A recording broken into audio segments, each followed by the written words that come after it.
March 12, 2010. Washington, D.C. awakens to a nightmare. The normally quiet, upscale diplomatic district is crawling with federal agents, their presence ominous and unrelenting. Crime scene tape flutters in the chilly breeze around a luxury apartment complex, where a grisly double murder has left the city reeling. Inside, 2 lives have been extinguished in what seems to be a violent eruption of secrets and lies. The victims? Maria Torres, an ambitious and radiant young woman with a promising future, and Nathan Grayson, a man whose outward professionalism concealed dangerous depths. Grayson wasn't just anyone, he was a bodyguard embedded deep within the corridors of power. His role was to protect others, but on this fateful night, he became a perpetrator in a chilling act of betrayal. What could have driven a man sworn to safeguard lives to take one instead? The answer lies within a twisted web of ambition, forbidden passion, and desperation, a story of a love affair that was never meant to see the light of day and the dark lengths taken to cover it up. Maria Torres's life began far from the grandeur of Washington, D.C. Born in 1981 in a sun-scorched barrio of El Paso, Texas, Maria grew up surrounded by the unforgiving grip of poverty. Her father, a construction worker, fought for every paycheck, while her mother scrubbed floors to keep the family afloat. Despite their struggles, the Torres family instilled in Maria an unshakable belief that hard work and determination could overcome even the steepest odds. Maria listened. She absorbed her father's words like gospel. Education was her way out.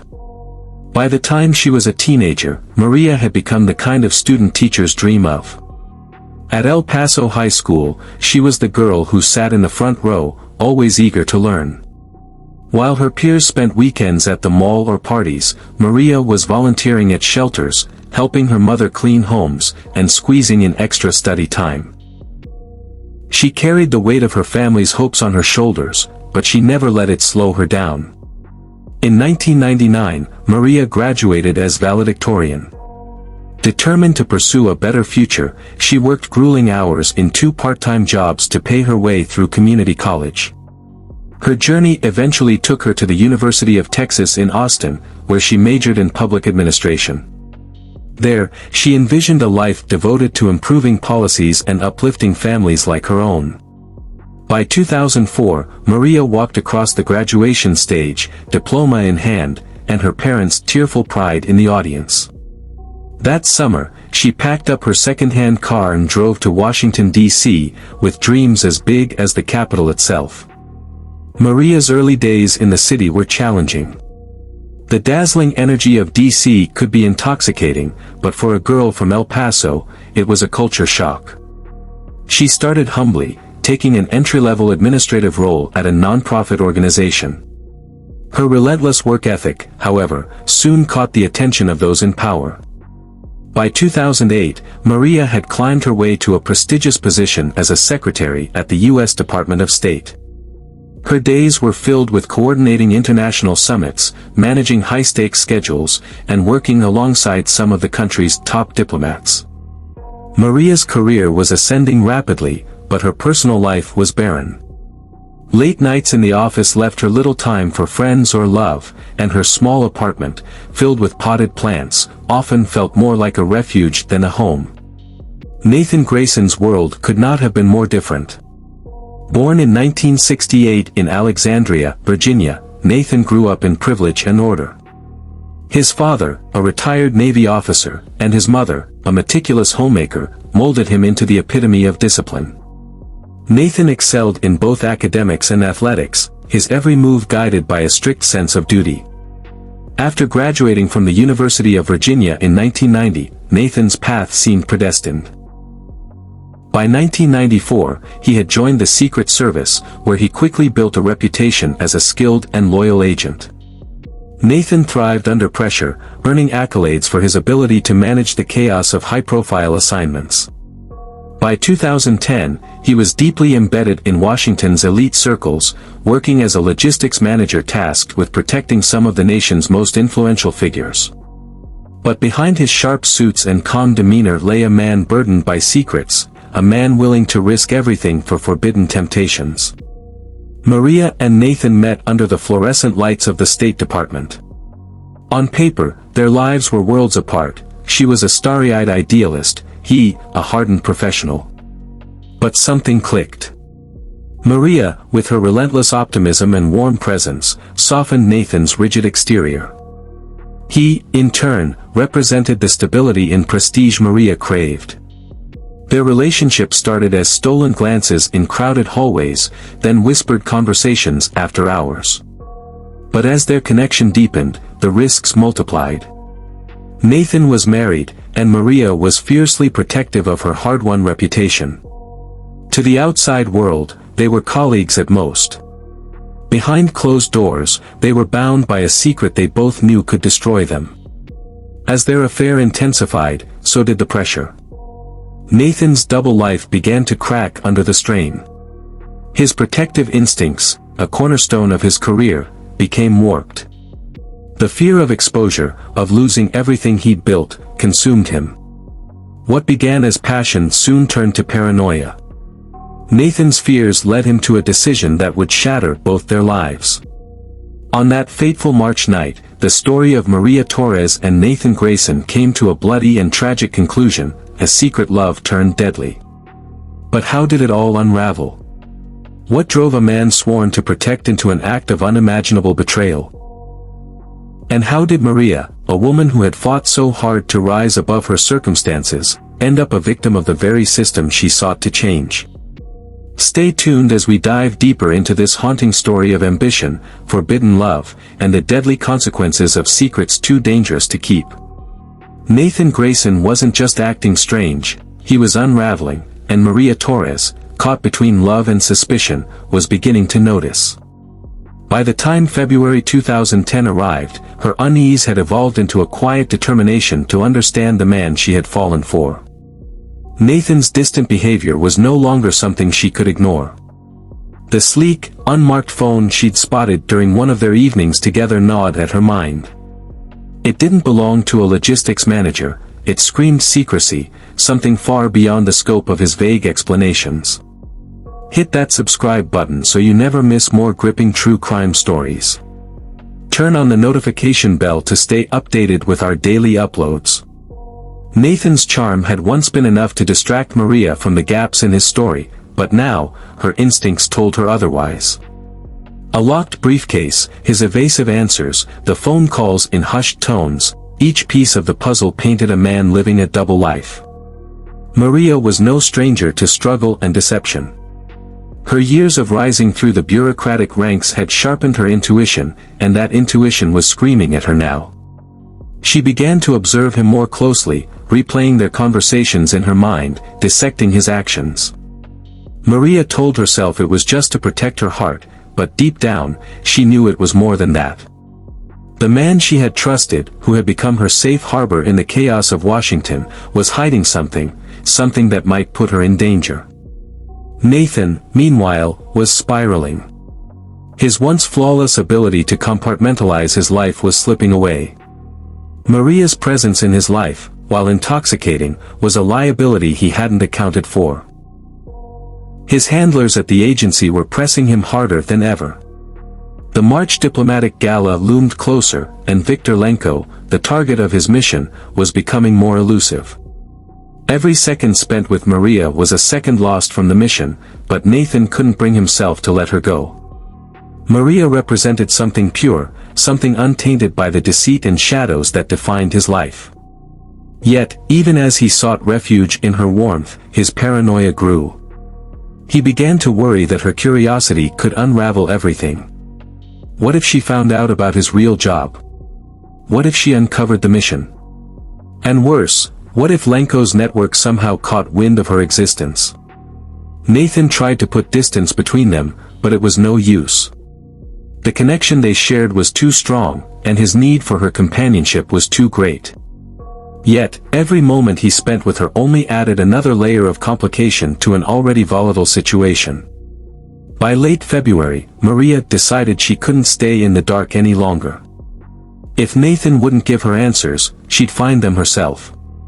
She began small, checking his social media accounts, his work emails, anything she could access without raising suspicion. But Nathan's digital footprint was as clean as it was sparse, and it left her with more questions than answers. One night, while Nathan was in the shower, Maria's gaze drifted again to the locked briefcase. The sight of it was like an itch she couldn't scratch. She told herself she wouldn't open it, yet her fingers hovered over the latch, trembling with the weight of her decision.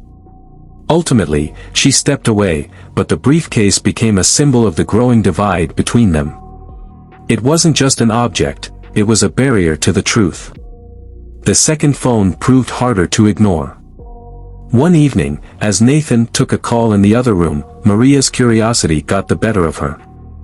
She searched for the phone where he'd left it on the counter, but it was gone. He'd taken it with him, as if he'd anticipated her prying. It was a small act, but to Maria, it felt like confirmation that Nathan had something to hide.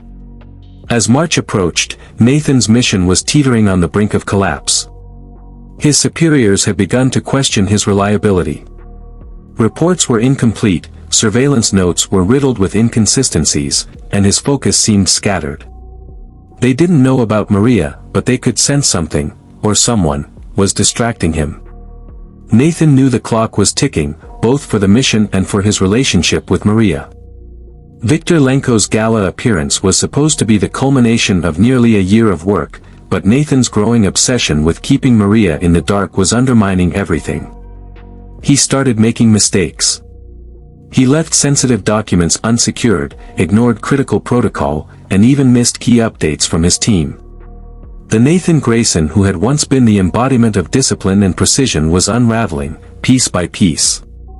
Maria, for her part, was torn. She loved Nathan, but her growing suspicions were impossible to silence. She began looking deeper into his background, using her own connections at the State Department to discreetly ask questions. What she uncovered only deepened her unease. Nathan Grayson, as she had known him, didn't seem to exist. His records were vague, his references hard to verify. The man she loved was a mystery wrapped in layers of deception. By early March, the tension between them was palpable. Maria's distrust had turned into quiet defiance. She no longer waited for Nathan to explain himself, she was determined to find out the truth on her own. But Nathan, consumed by paranoia, had started to notice her changes. He saw the way she watched him, the way her questions became sharper, more probing. He knew she was digging, and it terrified him. The night of March 11th was their last together. It was meant to be a quiet evening, but the atmosphere was charged with unspoken words and unanswered questions. Nathan could feel Maria slipping away, her faith in him eroding with every passing moment. Maria, on the other hand, was resolved. She would confront him, demand the truth, and finally understand the man she had given her heart to. But Maria never got the chance. By dawn on March 12th, her lifeless body was found in Nathan's apartment, alongside his. The scene was one of chaos and violence, the culmination of months of deceit, betrayal, and desperation. What really happened that night? Was Maria silenced because she uncovered a truth too dangerous to expose? Or was Nathan driven to the edge by the pressure of his crumbling double life? As investigators pieced together the tragic final hours, the truth behind their deadly affair began to emerge, a truth as shocking as it was devastating. Maria Torres could no longer ignore the gnawing doubt that Nathan Grayson, the man she thought she loved, was not who he claimed to be. The discovery of the locked briefcase on February 2, 2010, marked the turning point. Tucked away beneath a stack of his neatly folded shirts, the briefcase sat like an ominous warning. Its sturdy metal frame and secure lock were too deliberate, too official. It didn't belong in the life of a man who claimed to be nothing more than a logistics manager. That night, while Nathan was supposedly at a work meeting, Maria found herself staring at the briefcase, its very presence unsettling. Questions swirled in her mind, tightening her chest like a storm gathering strength. Who was Nathan Grayson? And what kind of man kept secrets so deeply hidden? By February 4th, Maria's unease had transformed into a relentless determination to uncover the truth. Her sharp instincts and meticulous nature, honed from years of navigating bureaucratic red tape, turned toward Nathan's every move. She began noticing the details she had once overlooked. His frequent late-night outings, the locked briefcase he always kept in his apartment, and the subtle tension in his demeanor whenever she pressed him about his work. One evening, she spotted him slipping a sealed envelope into the pocket of his coat before leaving. When she later checked the coat, the envelope was gone. The secrecy that had once seemed mysterious and exciting now felt suffocating and dangerous. Maria couldn't let it go. Driven by her growing suspicions, she waited for a moment when Nathan was at work and searched through his belongings. At first, her efforts seemed futile. But then, buried in a drawer of personal items, she found something that stopped her cold, a family photo. Nathan was in the picture, smiling beside a beautiful woman and two young children in front of a white picket fence. The photo was tucked away, hidden as though Nathan wanted it forgotten. Maria's hands trembled as she stared at it, the realization sinking in like a dagger to her chest: Nathan was married. The betrayal hit her like a physical blow. The man she had fallen for, the man who had made her believe in love again, was living a double life. Maria felt her world collapse. The late-night meetings, the vague explanations about his work, even the small, tender moments they'd shared, it all felt like a lie. That night, Maria waited for Nathan to return. She didn't scream or cry. She simply placed the photo on the coffee table where he couldn't miss it. When Nathan walked in, his expression shifted instantly. The confident, composed man she thought she knew faltered, his calm exterior cracking under the weight of her silent accusation. Cornered, Nathan confessed. He admitted that he wasn't just a logistics manager, he was a government operative involved in high-stakes missions.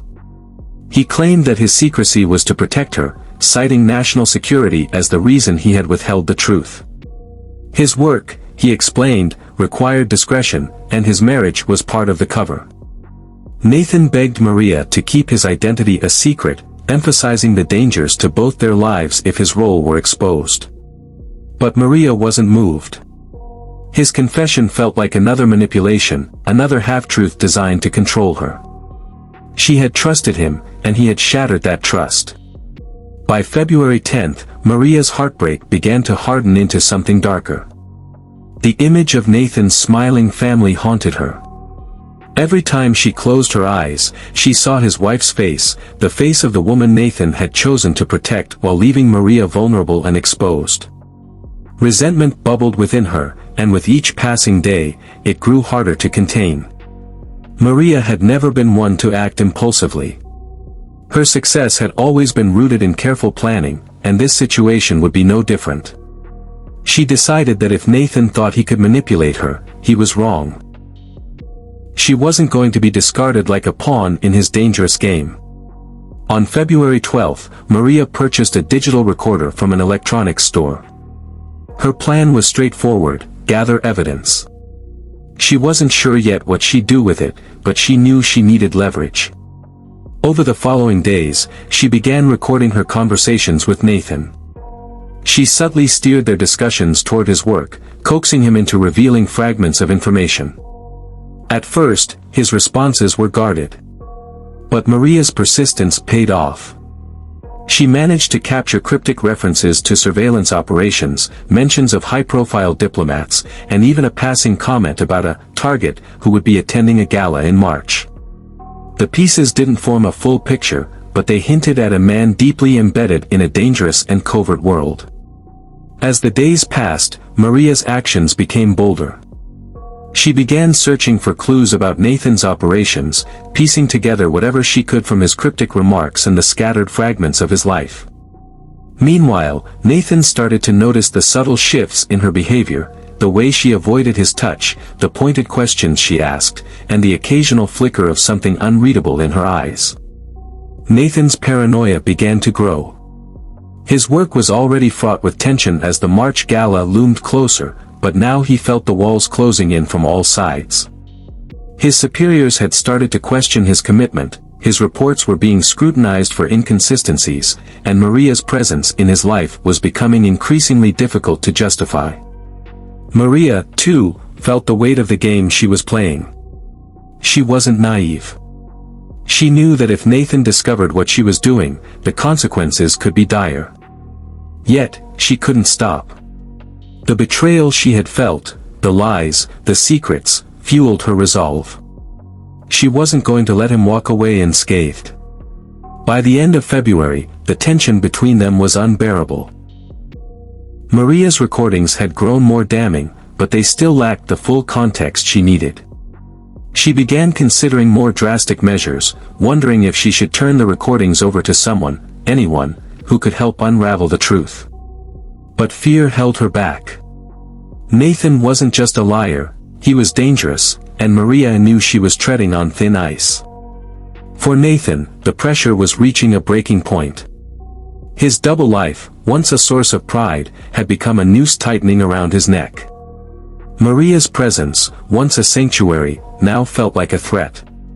He couldn't shake the feeling that she was watching him, waiting for him to slip. And the worst part? He was right. As February gave way to March, the stage was set for a confrontation neither of them could escape. Their secrets, their lies, and their broken trust were about to collide in a way that would change everything.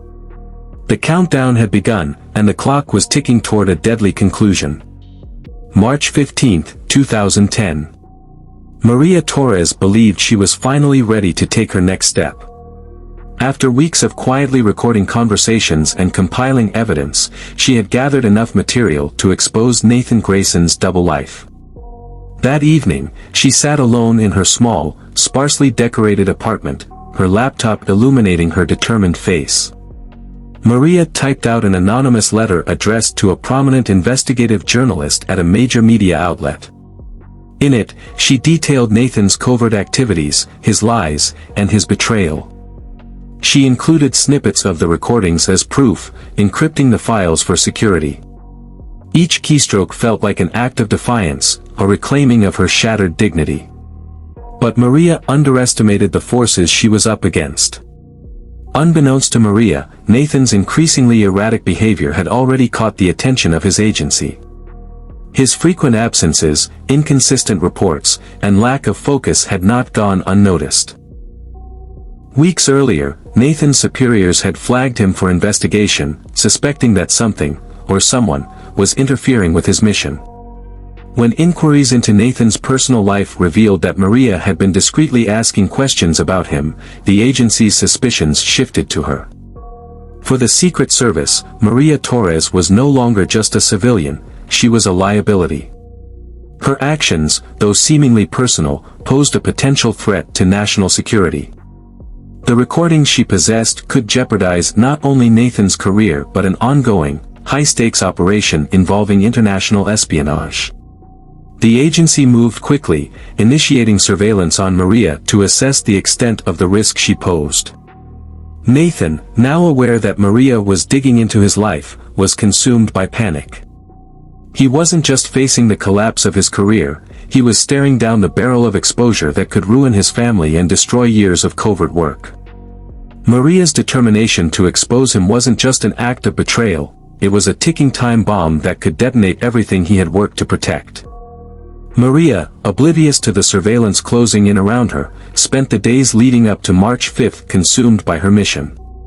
She felt empowered, convinced that exposing Nathan was the only way to reclaim control over her life. But the weight of her decision pressed heavily on her shoulders. She knew the risk but underestimated the danger. Nathan, meanwhile, was unraveling. The agency's pressure, the crumbling of his cover, and Maria's defiance had pushed him to the edge.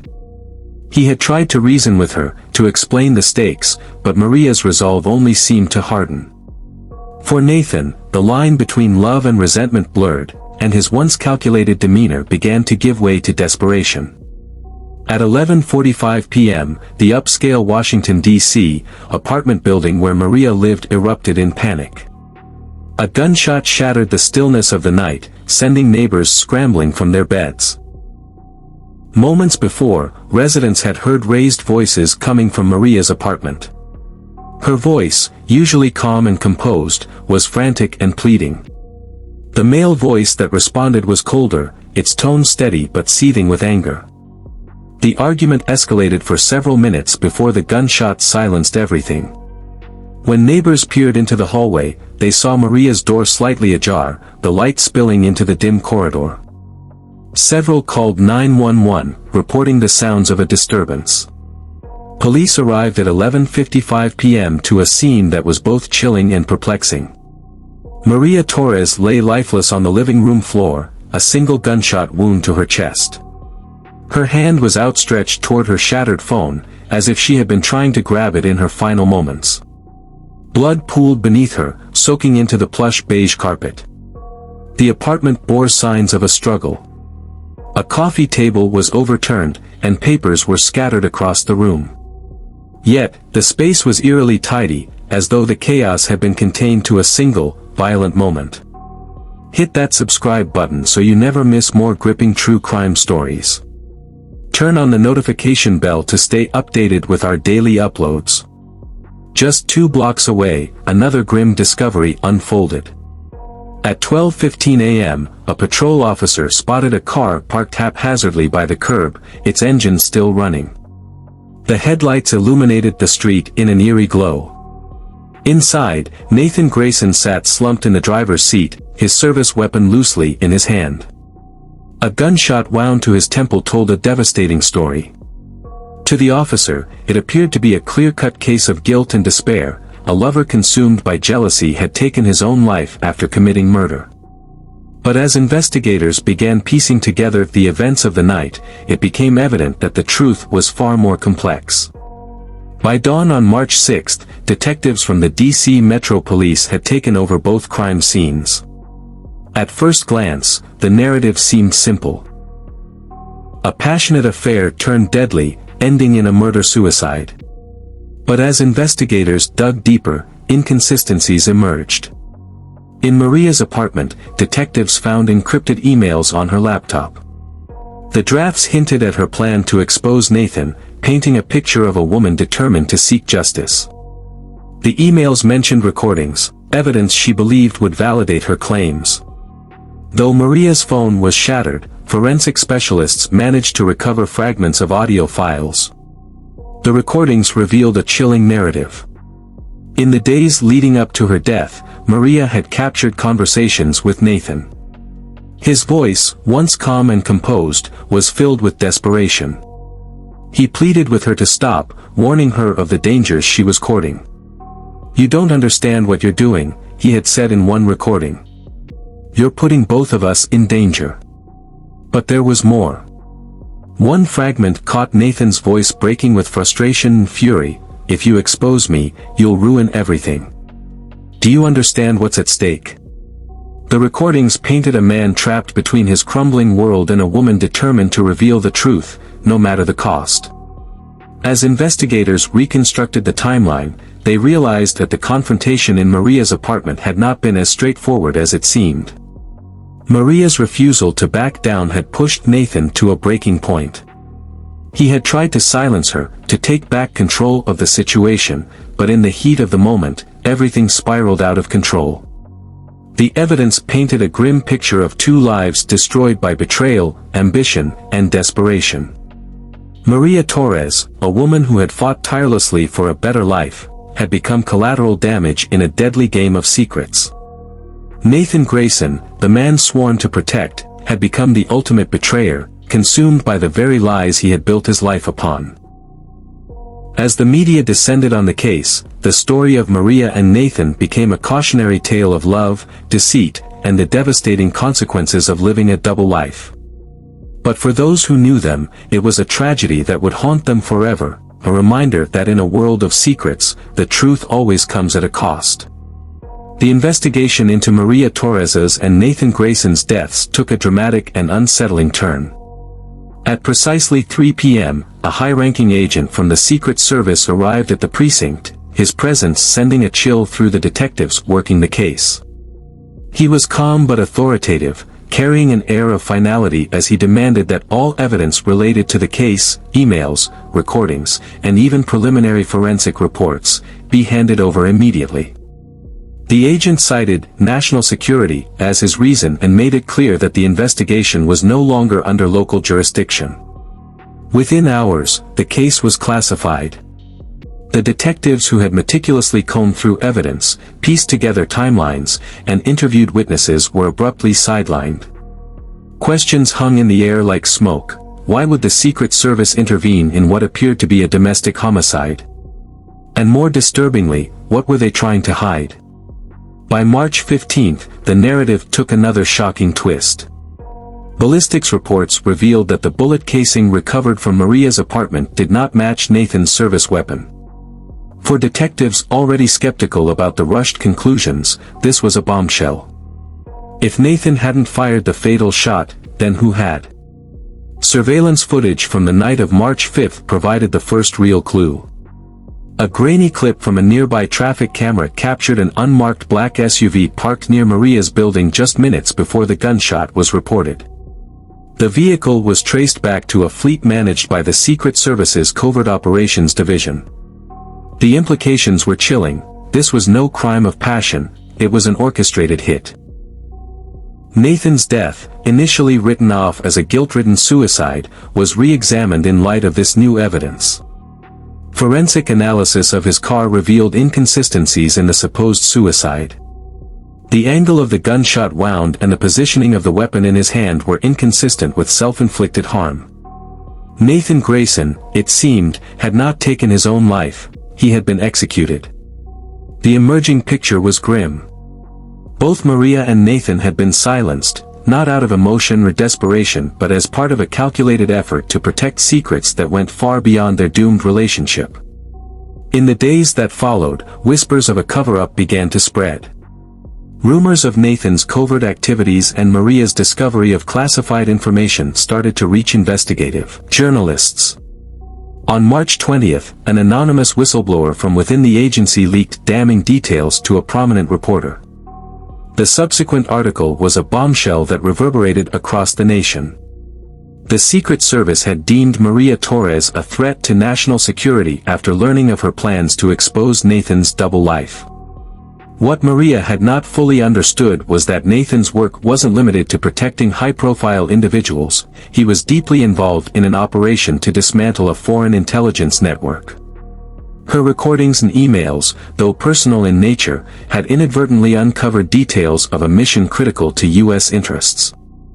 For the agency, Maria was not just a scorned lover seeking revenge, she was a liability. Nathan, compromised by his emotional entanglement, was seen as equally dangerous. The solution was as brutal as it was efficient. Both Maria and Nathan were eliminated to ensure the mission's secrecy. Maria's murder had been sanctioned as an authorized hit, carried out by operatives who made it appear as though Nathan was the perpetrator. Nathan's death was staged to look like a suicide, erasing any potential trail back to the agency. The revelations painted a horrifying picture of a system willing to destroy its own to protect classified operations. The article sparked national outrage. By March 25, the story was dominating headlines, with journalists and activists calling for accountability. Questions swirled about the unchecked power of intelligence agencies and the moral cost of secrecy. The deaths of Maria Torres and Nathan Grayson became a flashpoint for a broader debate about transparency, power, and the expendability of individuals in the shadowy world of espionage. By April 1, the Secret Service issued a public statement defending its actions. They framed Maria as a reckless civilian who had endangered national security through her unauthorized recordings and plans to leak sensitive information. Nathan, they claimed, had gone rogue, his judgment compromised by his affair with Maria. They positioned the deaths as tragic but unavoidable consequences of decisions made under extraordinary circumstances. But for many, the statement only deepened the outrage. The narrative painted by the agency did little to explain the glaring inconsistencies in the evidence or the covert actions taken to silence Maria and Nathan. Public trust in the agency eroded further as more whistleblowers came forward, each adding to the damning portrait of a system that operated with impunity. The murders of Maria Torres and Nathan Grayson exposed a chilling reality: in the shadowy corridors of power, no one is truly safe. For Maria, a woman who had fought her entire life to build a future of integrity, her tragic end was a reminder of how easily innocence can be weaponized. For Nathan, a man whose life was built on secrecy, his death underscored the ultimate cost of living a double life. The case remains a haunting chapter in the annals of espionage, a story of betrayal, power, and the devastating consequences of operating in the shadows. It serves as a chilling reminder of the human cost of secrecy, where even love can be weaponized and lives are expendable in the name of national security. As we reflect on this harrowing tale, remember the countless other stories of power abused and lives lost in the shadows.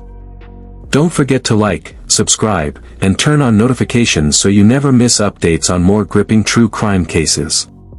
Stay tuned for more.